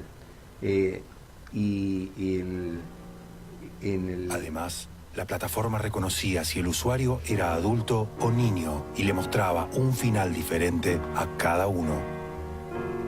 También desarrollamos una web con información relevante en donde las víctimas de ciberbullying podían reportar sus casos.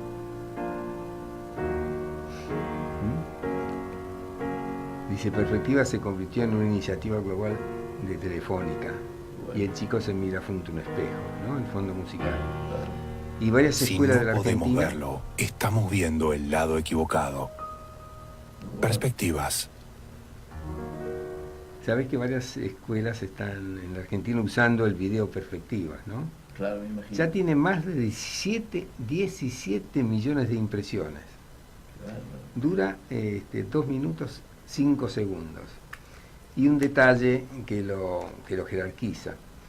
La revista Adweek de Estados Unidos junto con Advertising Age son las más significativas de la industria de la publicidad. Y Adweek dijo respecto de este aviso, institucional, que se trata de una de las campañas más innovadoras y disruptivas del año. Muy bien. Esto se hizo aquí en la Argentina, la creatividad de Gunderman, a quien ya nos hemos referido la semana pasada por la importancia que tiene, que además de ser en este momento la agencia más grande de la Argentina, pertenece a una red que a su vez está dentro del Hondi WPP, y han hecho este trabajo magnífico, novedoso, disruptivo, tecnológicamente sorprendente, y creo que pudimos más o menos a través de la radio hacer un esfuerzo por transmitir qué fue lo que pasó. Muy bueno, muy bueno. Y rápidamente entro en un tema que acá se mencionó en esto mismo que estamos diciendo del Premio Nobel, que es el tema de la mujer, ¿no? La semana pasada hablamos de Unstereotype Alliance, una alianza que se identifica anunciantes y creativos como agente para influir en la cultura y la sociedad de un modo positivo a través de la manera en que representan a las personas en la publicidad y el marketing, ¿no? Y que aquí en la Argentina, como parte de ese compromiso contraído, ahí se presentó una guía para una mejor representación de hombres y mujeres en la publicidad. ¿Esto es nuevo? No tanto. Si bien ahora también en el Ojo de Iberoamérica, en el Ojo tuvo su presencia, fíjate. Claro. 2 conferencias se titularon así. Una, Género e Inclusión, la diversidad como ventaja comparativa, a cargo de Mónica Cheró. Mira, cada una tiene un currículum impresionante que no hay tiempo para contarlo. Casti Olivera, bueno, ella es mexicana, directora de Conexión Planning Experimental para el Cono Sur de Coca-Cola. Viviana Pepe, María Esteves, Maribel Vidal, ella es chilena, claro. Y Laura Visco, que la mencionamos la semana pasada, que ella es argentina, directora creativa de una agencia importante de Holanda, que a su vez a la tarde dio otra conferencia a ella sobre publicidad como herramienta de cambio. Laura Visco salió de la cantera de Bulli Bachetti, ahora es una de las mejores creativas del mundo y está afincada en Holanda. En Ámsterdam. Ahora, decimos, ¿esto empezó ahora? De ninguna manera, pero ya vemos que están pasando cosas, y acá la columna de Vicky Molnar es muy significativa. ¿Qué dicen los diarios de hoy? Que el Club Universitario de Buenos Aires, Cuba, sí, señor, que tenía hasta ahora relegadas al estatuto a las mujeres universitarias como asociadas, para lo cual estaban asociadas a un varón, por primera vez y a partir de ahora pueden ser socias activas. Claro. Bueno, vos ibas a comer a Cuba y no veías una mujer en el restaurante. Te obligaban además a poner corbata, quiero decir, no había mucha de eso. Te cuento, y este es motivo para desarrollarlo en otra ocasión con más tiempo, que en el año 2000, allí por el mes de mayo del 2000, yo le hice una entrevista a Celi Lazarus. ¿Quién es Celi Lazarus? Es la CEO, fue la CEO de All Women Matter Worldwide, la mujer más importante de una red de publicidad más importante del mundo. Sin duda.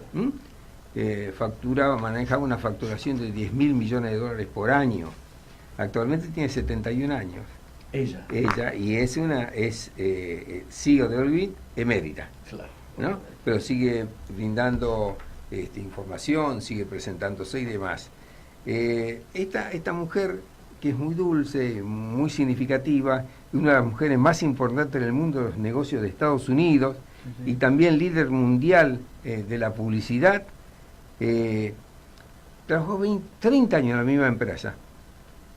Se embarazó, tuvo hijos, llevaba a los hijos al trabajo, está casada con un pediatra, y ella dice que lo más importante en su vida es su condición de madre y de familia, que nunca resignó y nunca sacrificó. O sea, que desmiente aquello que las mujeres son relegadas por su condición de mujer y de posibles madres, ¿no? Incluso si vos ves por ahí hay algunos avisos que lo tienen en cuenta, donde le hacen el casting y en definitiva quieren saber si entre sus planes está ser mamá o no. Pues claro. Bueno, esta mujer tuvo esa trayectoria y ese alcance. Pero te cuento que tampoco fue la primera en Ogilvy. Ella precedió a otra mujer que había sido mundial de esta red de agencias. La precedió Charlotte Beer. Fíjate vos que en 1996 fue etapa de Fortune. Y el título de la etapa fue Mujeres, Sexo y Poder. ¿En qué año? En el año 1996. Charlotte Beer fue título de Fortune con el título Mujeres, Sexo y Poder. Y en todo esto fue clave David Ogilvy. Tenía una particularidad, a él no le interesaban los títulos, ni los que venía, él veía ver trabajar la gente. Claro. Si era autodidacta le daba lo mismo, si era hombre le daba lo mismo, si era mujer le daba lo mismo. Es más, cuando la proyecta a Sally Lazo, estaba embarazada ella. Mirá. Ya que la cosa pasaba por otro lado, ¿no? Bien.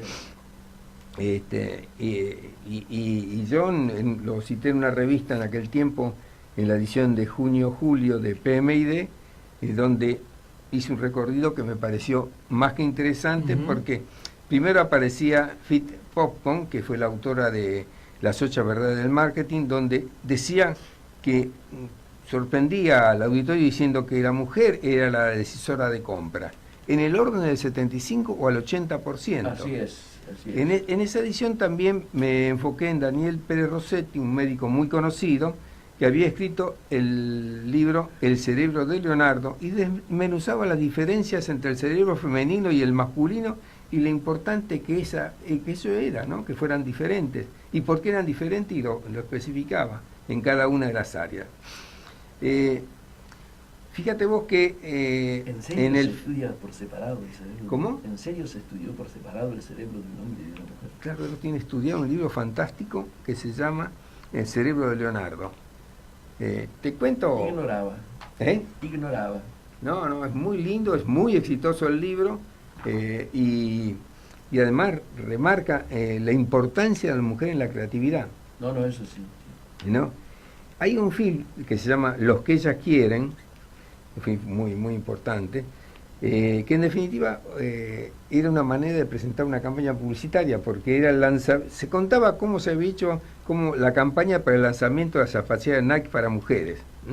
Y ahí se revelaba muchas... ¿Zapatillas? Nike para mujeres. Claro, sí. Vos estás muy interesada en una de otra marca que es Rosa, por ejemplo. Sí. Son bien puntuales. Fíjate que todo esto se enmarca en un análisis también de un sociólogo argentino, Alberto Pierpaoli. Ajá. Por entonces, cuando lo formula, estaba radicado en Estados Unidos y era CEO de The Gender Group. Pero aquí había trabajado mucho tiempo en la histórica agencia Lautrec, Saatchi & Saatchi. Una agencia muy importante. Te cuento que en esa agencia trabajó Jorge Ginzburg como redactor creativo. Y una de las frases de Ginzburg todavía tiene vigencia. Se refiere a Quilmes. La frase que creó fue el sabor del encuentro. Para Pierpaoli la clave está en la forma de pensar, de procesar la información, de relacionarse y tomar decisiones, que la mujer es completamente distinta de la que es del hombre. Hay una película, La costilla de Adán, con Spencer Tracy, que planteaba la batalla de los sexos, y curiosamente la película termina con una frase de Spencer Tracy que recorrió el mundo: ¡viva la diferencia! Claro. Vamos a ver, creo que el martes que viene le toca... Sí. Yo había perdido... No, porque no sé si era segundo o tercero. Segundo y cuarto. Esta vez era segundo y cuarto. Segundo y cuarto. Porque creo que había dicho que volvía... No sé, bueno, ojalá esté. Porque a mí me impresiona cómo ha ido creciendo este tema. Hoy cuando hablábamos pero no con es nuevo, Natalia... fíjate de dónde viene y cómo viene, ¿no? Sí. Hoy cuando hablábamos con Natalia me contaba, primero, que se espera una alta participación de la mujer en la votación de hoy en Estados Unidos. Y segundo, la cantidad de candidatas mujeres ha crecido exponencialmente, no solo en la cantidad de representantes, sino candidatas a gobernador. Hay 2 candidatas a gobernadora mujeres, cosa que era impensable en Estados Unidos. Cuando dices esa nota a Lázaro, que te comento, la entonces Asociación Argentina de Publicidad, hoy Asociación Argentina Publicitaria, no de agencia, perdida para la agencia. En ese momento, si bien facturaba el 80% de toda la publicidad de la Argentina, esa asociación no lucraba, la dirección creativa de las agencias no tenía mujeres casi, solo 3 eran directores generales creativas en ese marco. Ahora cambió, por ejemplo, entre ellas hay una muy ascendente, que es Anita Ríos, que es la directora general creativa de Walter Thompson. Magnífico. Viéndola ahora, nos damos cuenta que, pese a lo que habíamos dicho cuando abrimos el programa, nos vamos sin datos aún de las elecciones en los Estados Unidos. Por lo tanto, nos queda este tema de comentar los resultados pendiente para el próximo martes. El próximo martes, como todos los martes a las 14 horas, nos volvemos a encontrar en Comercio Exterior Siglo XXI, siempre por AM1010. Hasta entonces.